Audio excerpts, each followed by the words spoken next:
बिस्मिल्लाहिर्रहमानिर्रहीम। अस्सलाम वालेकुम डियर स्टूडेंट्स, मेरा नाम प्रोफेसर बिलाल वाजिद है और मैं कॉमर्स मेंटोर हूँ।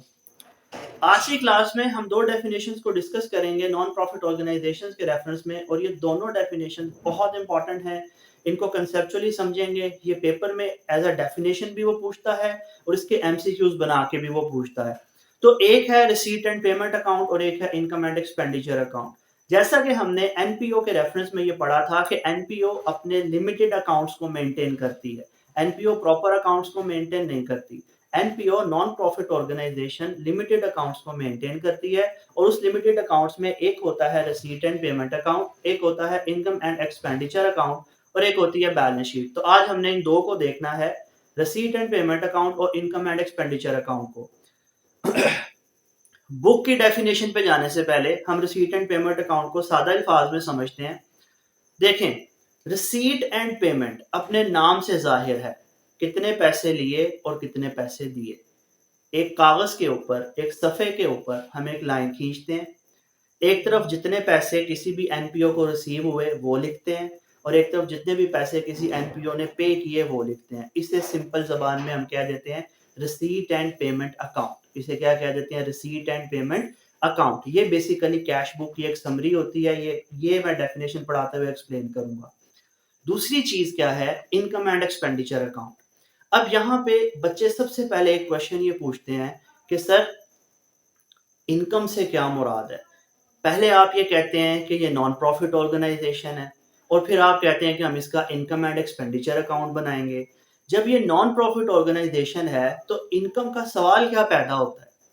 तो यहाँ पे थोड़ा सा रुक के इस वजाहत को पहले समझ लें। देखें, बहुत सारे अल्फाज ऐसे हैं जो हमारी डेली लाइफ में भी इस्तेमाल होते हैं और बिजनेस के रेफरेंस में भी इस्तेमाल होते हैं। उनका रेफरेंस देखना पड़ता है कि वो अल्फाज किस रेफरेंस में इस्तेमाल हो रहे हैं। मिसाल के तौर पर हम डेली लाइफ में बाज़ औक़ात ये वर्ड यूज़ करते हैं कि जी मेरा बिल बहुत ज़्यादा आ गया, या आज मेरा खाने पे बहुत खर्चा हो गया। अब मैंने खर्चे का वर्ड यूज़ किया, अगर मैं इसको इंग्लिश में ट्रांसलेट करूँगा तो मैं कहूँगा यार मेरा आज बहुत एक्सपेंस हो गया, या इस महीने मेरा एक्सपेंस बजट से ऊपर चला गया। अब यहाँ पे मैं एक्सपेंस का वर्ड यूज़ कर रहा हूँ ना, लेकिन मैं एक्सपेंस का वर्ड अपनी लाइफ के रेफरेंस में यूज़ कर रहा हूँ, अपनी डे टू डे स्पेंडिंग के रेफरेंस में यूज़ कर रहा हूँ, अपनी सैलरी की स्पेंडिंग के रेफरेंस में यूज़ कर रहा हूँ। मैं बिजनेस के रेफरेंस में यूज़ नहीं कर रहा। हाँ, यही वर्ड जब अकाउंट्स में बिजनेस के रेफरेंस से बोला जाएगा एक्सपेंस, तो उसका एक खास मतलब होगा।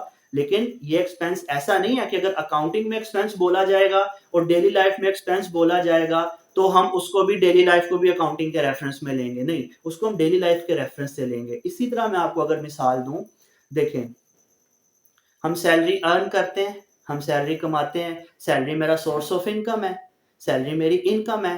अब ये मेरी इनकम है, मैं बिजनेस के रेफरेंस में बात नहीं कर रहा, लेकिन मैं इनकम फिर भी उसको कह रहा हूँ।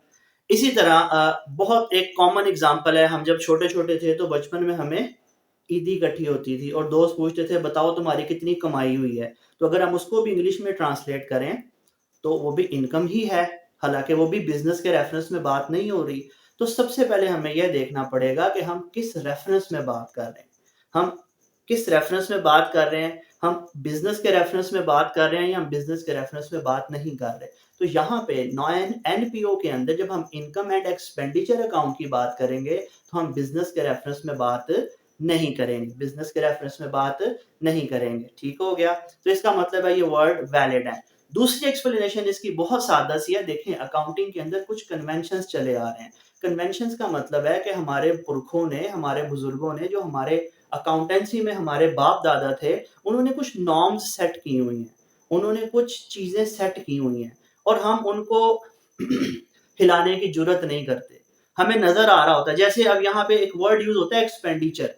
अच्छा, एक्सपेंडिचर की पूरी लिस्ट में एक्सपेंडिचर एक भी नहीं होता, सारे एक्सपेंस होते हैं, लेकिन आज तक हम उसको इनकम एंड एक्सपेंडिचर ही कहते हैं। हमने उसको चेंज नहीं किया। क्यों? ये एक रिस्पेक्ट है हमारी, हमारे एल्डर्स के लिए, जो नॉर्म्स, जो उन्होंने कन्वेंशन, जो फुट स्टेप्स हमारे लिए छोड़े हैं, हम उनको एज इट इज फॉलो करते हैं। इस वजह से हम इसको इनकम एंड एक्सपेंडिचर अकाउंट भी कहते हैं कि ये बिजनेस के रेफरेंस में बात नहीं हो रही, तो हम ये word without the reference of business use कर रहे हैं। दूसरा, ये हमारे नॉर्म्स हैं। ठीक है, हम अपने फोर फादर्स के अकाउंट्स में, जो हमारे फोर फादर्स हैं, उनके फुट स्टेप्स पे चल रहे हैं। ठीक हो गया। अब बात करते हैं कि इनकम एंड एक्सपेंडिचर अकाउंट में क्या है। सर वही चीज आएगी, इनकम एंड एक्सपेंडिचर अकाउंट में भी कितना पैसा ऑर्गेनाइजेशन ने लिया और कितना पैसा ऑर्गेनाइजेशन ने दिया। सर समझ नहीं आई आपकी बात की। आपने कहा कि रिसीट एंड पेमेंट अकाउंट, उसमें भी हम देखेंगे कितना पैसा लिया और कितना पैसा दिया, और इनकम एंड एक्सपेंडिचर अकाउंट में भी आप यही बात कर रहे हैं कि कितना पैसा लिया और कितना पैसा दिया। बच्चों दोनों में फर्क समझ लें। वैसे तो ये एक बहुत डिटेल टॉपिक है कैपिटल एंड रेवेन्यू का, सिर्फ आप ये फर्क समझ लें कि एक में सिर्फ कैपिटल ट्रांजैक्शन, एक में सिर्फ रेवेन्यू ट्रांजैक्शन आती हैं और एक में कैपिटल और रेवेन्यू दोनों ट्रांजैक्शन आती हैं। आज सिर्फ आपको एक एक मैं बताऊंगा कैपिटल और रेवेन्यू ट्रांजैक्शन में कैसे डिफरेंशिएट करें। बाकी इस पे डिटेल लेक्चर बनाएंगे कि how to differentiate between capital expenditure, revenue expenditure, capital receipts and revenue receipts. लेकिन आज हम सिर्फ बात करते हैं कैपिटल ट्रांजैक्शन को कैसे पहचानेंगे और रेवेन्यू ट्रांजैक्शन को कैसे पहचानेंगे। इसके लिए सिर्फ एक फार्मूला अपने जहन में रखें, अगर हमारी ट्रांजैक्शन बार बार हो रही है तो वो रेवेन्यू है, और अगर हमारी ट्रांजैक्शन बार बार नहीं हो रही तो वो कैपिटल है। जैसे मैंने इस क्लासरूम का पंखा परचेज किया, अब क्या मैं डेली बेसिस पे परचेज करता हूँ? नहीं। मैंने इस क्लासरूम का फर्नीचर परचेज किया, एक दफा परचेज कर लिया, 8-10 साल का सुकून है। इसका मतलब है कि ये मेरी ट्रांजैक्शन बार बार नहीं हो रही। मैंने व्हाइट बोर्ड खरीदा, मैंने फर्नीचर खरीदा, मैंने पंखा खरीदा, ये मेरी ट्रांजैक्शन बार बार नहीं हो रही। लेकिन इस बिल्डिंग का रेंट जाता है, इलेक्ट्रिसिटी का बिल जाता है, हर महीने आ जाता है बिल लेने, टीचर्स हर महीने आ जाते हैं सैलरी लेने, तो ये ट्रांजैक्शन रिपीट हो रही है। जो ट्रांजैक्शन रिपीट होती हैं उन्हें कहते हैं रेवेन्यू ट्रांजैक्शंस, और जो ट्रांजैक्शन रिपीट नहीं होती उन्हें कहते हैं कैपिटल ट्रांजैक्शंस। तो बेटे याद रखिएगा, रिसीट एंड पेमेंट में कैपिटल और रेवेन्यू दोनों ट्रांजैक्शन आती हैं। कैपिटल और रेवेन्यू, रिसीट एंड पेमेंट में कैपिटल और रेवेन्यू दोनों ट्रांजैक्शंस आती हैं, जबकि इनकम एंड एक्सपेंडिचर अकाउंट में सिर्फ रेवेन्यू ट्रांजैक्शंस आती हैं। इनकम एंड एक्सपेंडिचर अकाउंट में सिर्फ रेवेन्यू ट्रांजैक्शंस आती हैं। ठीक है, अब हम चलते हैं बुक की डेफिनेशन के ऊपर। मैं अब उम्मीद करता हूं कि आपको रिसीट एंड पेमेंट और इनकम एंड एक्सपेंडिचर क्लियर होगा। अब हम चलते हैं बुक की डेफिनेशन के ऊपर। तो सबसे पहले रिसीट एंड पेमेंट अकाउंट क्या, मैंने कहा ये कैश बुक है जी। Receipt and payment account is the summary of cash book. इसको समझिए students, summary of cash book का क्या मतलब है। देखिए कैश बुक बनती है, तैयार होती है, और कैश बुक की मदद से फिर हम एक समरी बनाते हैं। जिस तरह आपको याद होगा कि हम ट्रायल बैलेंस बनाते हैं, ट्रायल बैलेंस भी एक समरी है। डेटर्स की कितनी ट्रांजैक्शंस होती हैं, सेल्स की कितनी ट्रांजैक्शंस होती हैं, ठीक है। लेकिन ट्रायल बैलेंस में सेल की एक फिगर रिफ्लेक्ट होती है।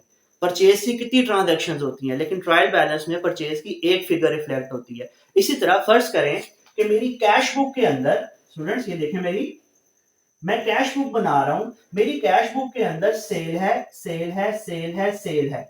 मैंने रेंट पे किया 11 दफा, मैंने साल में रेंट पे किया 12 दफा, मैंने साल में रेंट पे किया। अब मैं क्या करूंगा, इस सारी सेल का टोटल उठाऊंगा और इस सारे रेंट का टोटल उठाऊंगा और रिसीट एंड पेमेंट में लिख दूंगा। कहां लिख दूंगा? रिसीट एंड पेमेंट में लिख दूंगा, सेल का भी टोटल और रेंट का भी टोटल। यानी कैश बुक में अगर कोई ट्रांजैक्शन 10 बार आई है तो मैं उस 10 बार का टोटल करूंगा और रिसीट एंड पेमेंट में लिख दूंगा। जैसे मैंने जनवरी में रेंट पे किया, मैं कैश बुक में लिखूंगा। मैंने फेब, मार्च, अप्रैल, नवंबर, दिसंबर, मैंने साल में 12 दफा रेंट पे किया। मैंने साल में 12 दफा रेंट पे किया, तो कैश बुक में उसकी कितनी ट्रांजैक्शंस होंगी? 12।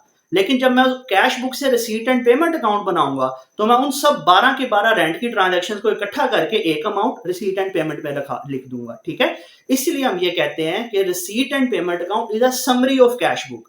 कैश बुक में 12 ट्रांजैक्शंस थी, मैंने उन 12 को क्लब किया और उठा के रिसीट एंड पेमेंट में डाल दिया। ठीक है, एक फिगर शो होगी, ट्रायल बैलेंस की तरह एक फिगर शो होगी। इसलिए हम कहते हैं receipt and payment account is a summary of cash book. It gives in a given period of time, एक खास पीरियड की होती है ये भी। ठीक हो गया। कहते हैं जी all the cash inflows and all the cash outflows are recorded in it।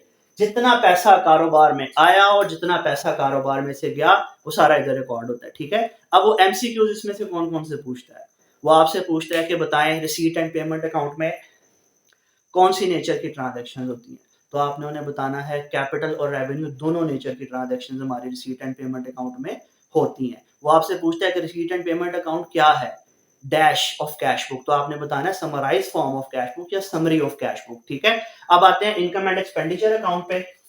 It is prepared to find the surplus और deficit of a non profit organisation. अब सरप्लस और डेफिसिट ये दोनों के ऊपर मेरा अगला लेक्चर आएगा। सरप्लस और डेफिसिट के ऊपर मेरा अगला लेक्चर आएगा। हम रिसीट एंड पेमेंट अकाउंट क्यों बनाते हैं, ताकि हमें पता चले कि सरप्लस है या डेफिसिट है, सरप्लस है या डेफिसिट है। इतना सा बस याद रखें, अगर एक्सपेंस ज्यादा हो इनकम से तो डेफिसिट होता है, और अगर एक्सपेंस कम हो इनकम से तो सरप्लस होता है।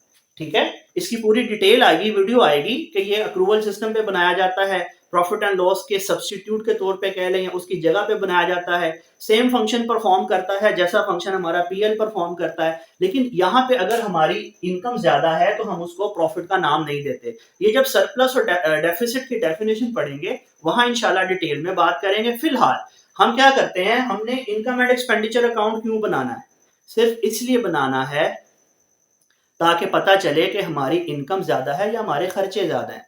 ठीक है, कहते हैं ना अपनी चादर देख के पाँव फैलाओ, तो जितनी इनकम होगी उसी हिसाब से खर्चे करने हैं ना। तो हमने ये देखना होता है कि हमने अपनी इनकम से ज्यादा खर्चे तो नहीं कर दिए।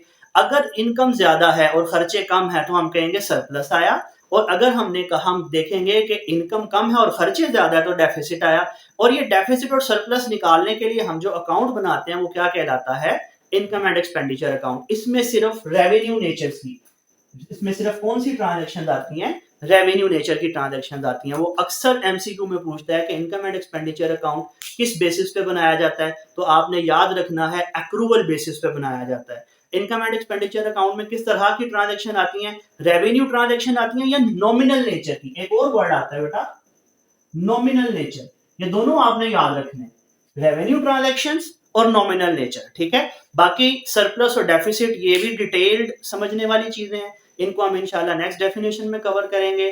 तो आज के लिए हमारा इतना ही। ये दो डेफिनेशन हमने पढ़ी हैं, ये बहुत इंपॉर्टेंट डेफिनेशन है। इन डेफिनेशन में से एक दो एमसीक्यूज भी निकलते हैं, इसलिए आपने इनको बहुत फोकस के साथ और बहुत तवज्जो के साथ और बहुत दिल लगा के इनको याद करना है। अगर आपको इनमें कोई भी प्रॉब्लम है तो आप मुझे व्हाट्सएप कर सकते हैं। मेरा व्हाट्सएप नंबर है 0321418206 इसके अलावा अगर आपको कुछ समझ ना आई हो तो आप मुझे कमेंट में भी लिख सकते हैं। अगर आपको ये वीडियो अच्छी लगी, मेरी एक्सप्लेनेशन की समझ आई, तो इसको लाइक करें, शेयर करें, सब्सक्राइब करें। मुझे और मेरी टीम को अपनी दुआओं में याद रखें। अल्लाह हाफ़िज़।